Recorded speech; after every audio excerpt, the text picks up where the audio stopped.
హంగు వచ్చిన మున్సిపాలిటీలో కాంగ్రెస్ అరాచకాలు సృష్టిస్తోందన్నారు మాజీ మంత్రి కేటీఆర్. బీఆర్ఎస్ కార్పొరేటర్లు కౌన్సిలర్లను ఎత్తుకుపోతున్నారని, ప్రలోభ పెడుతున్నారని ఆరోపించారు. పోలీసులు గుండాలను ఇంటింటికి పంపుతున్నారని, ఇప్పటికే 17 మున్సిపాలిటీలను దక్కించుకున్నామని, మరో 10-12 మున్సిపాలిటీలు తమ ఖాతాలో పడొచ్చు అంచనా వేస్తున్నామన్నారు కేటీఆర్. నాకున్న అవగాహన మేరకి వాళ్ళ దాదాపు 34 చోట్ల హంగుంది. సరే, అక్కడ చాలా అరాచకాలు చేస్తూ ఉన్నారు కాంగ్రెస్ వాళ్ళు. మా కార్పొరేటర్లు కౌన్సిలర్లను ఎత్తుకొని పోవడం, ప్రలోభ పెట్టడం, పోలీసులను ఇంటింటికి పంపడం, గుండాలను పంపడం, రకరకాల కార్యక్రమాలు చేస్తున్నారు.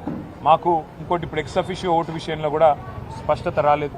మరి చూద్దాం. మాకు కూడా ఇంకా వస్తున్న ట్రెండ్స్ అవి చూస్తూ ఉంటే ఇంకా కొన్ని మున్సిపాలిటీలు మా ఖాతాలో పడతాయి. ఇప్పటికే 17 క్లియర్గా ఉన్నాయి. ఇంకా దాదాపు ఒక 10-12 రావచ్చు అనేది మా అంచనా. చూడాలి రేపు ఏమవుతుంది. ఎందుకంటే అధికార పార్టీ అరాచకాలు, అధికార పార్టీ ప్రలోభాలు, అధికార పార్టీ యొక్క ఒత్తిళ్లు ఇవన్నీ తట్టుకొని మరి మా కౌన్సిలర్లు, మా కార్పొరేటర్లు పాపం వీరోచితంగా కొట్లాడుతున్నారు.